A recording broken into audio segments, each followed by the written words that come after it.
Kinukonsider si Austin Reeves bilang isa sa mga mahalagang asset para sa Lakers na bumubuo sa tatlong core sa pagitan ni LBJ at Luka Doncic. Mahalaga si Reeves pero hindi untouchable. Malinaw naman na isa yan sa star caliber na player, pero open nga ang Lakers na isama yan sa trade kung makakakuha sila ng high level center o star player sa trade. Kahit pa sinabi ni Rob Pelinka na wala siyang balak sirain ang Big 3 na yan. Tumanggi si Reeves sa offer ng Lakers na 4 years 89.2 million na extension at malamang din na hindi niya kuhanin ang 14.8 million na player option para sa 2026-27 season. Yan yung nakikita ng marami na sitwasyon ngayon sa contract ni Reeves sa pagitan ng Lakers. Yung magiging hakbang ni Reeves ang isa sa binabantayan ngayon ng Lakers, lalo na kung magdesisyon to na umalis sa team. Even na committed nga ito sa LA. Dalawa lang rin kasi talaga ang pwedeng maging desisyon ni Reeves: pumirma ng malaking deal o magpa-trade sa ibang teams kung saan makakakuha siya ng mas malaking contract kumpara dito sa Lakers. Dahil nga ngayon ay eligible yan para sa 30 million per year na contract, dahil nga plano rin talaga ni Reeves na pagpasok ng 2027 season makakakuha siya ng malaking contract, lalo na sa pagpasok niya bilang unrestricted free agent. Nakikita kasi na outperforming ang contract ni Reeves kumpara sa performance niya at role sa Lakers. Malinaw na mataas ang performance ni Austin Reeves mula sa 20.2 points, 4.5 rebounds, 5.8 assists per game, na masyadong mababa naman para sa contract niya ngayon. Dahil nga ang contract niyan mula ngayon meron lang 14 million per year.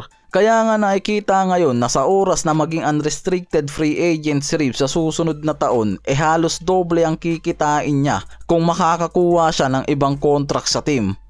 Nagpapaluwag ang Lakers ng salary cap at kitang-kita yan mismo sa naging movement nila sa offseason mula sa mga short-term contract lang na kinuha nila para magkaroon ng sapat na cap space para sa malaking galaw sa free agency, tulad ng pag-sign ng isang superstar sa summer 2026.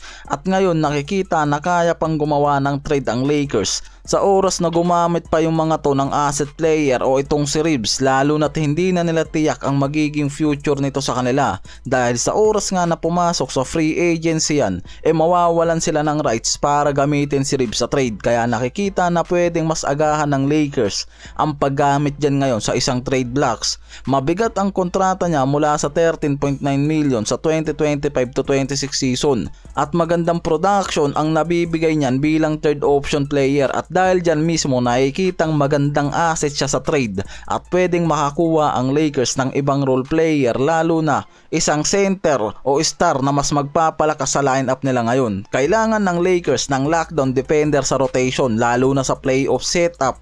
Kaya nga kinuha ngayon ng mga to itong si Marcus Smart, pero sa report nagpapakita pa ulit ng interest ngayon ang Lakers para dito sa 5 times all defensive team member, 2 times all-star na si Jrue Holiday. Yan yung malinaw ngayon na isa pang elite 3 and D wing na nasa radar ng Lakers. Hindi ganun kadali syempre para makuha nila itong si Holiday ngayon. May mataas na kontrata na papasok sa 32.4 million ang kapit niya sa 2025-26 season mula sa 4 years 134.4 million. Mataas ang salary capit ni Holiday kaya dapat may katumbas na salary match ang Lakers kung tutuloy sila sa trade nito. Sa trade pitch na lumalabas ngayon kailangan ng Lakers magsakripisyo ng mga role player mula kay Gabe Vincent, Dalton Knecht at itong si Austin Reeves nga. Yan yung kailangan nilang ilagay sa trade para lang makuha itong si Jrue Holiday, isang two-way defender, champion pedigree at kilala bilang elite defender. Kaya kailangan talaga ngayon ng Lakers magdesisyon sa trade na to, isang magiging realistic na pagkuha kay Holiday kung magdesisyon sila na tuluyan nga sa trade at bitawan itong si Austin Reeves kasama sila Dalton Knecht at Gabe Vincent. Malaking sakripisyo pero may benepisyo, panis mga pare ko, rhyme yan. Kaya 3:1 ang gagawin ng Lakers, pero masisecured naman nila itong si Holiday na two-way defender na magbibigay mismo sa Lakers ng isang elite defender at veteran leadership para sa playoffs push nila kasama si Luka at Lolo Bron.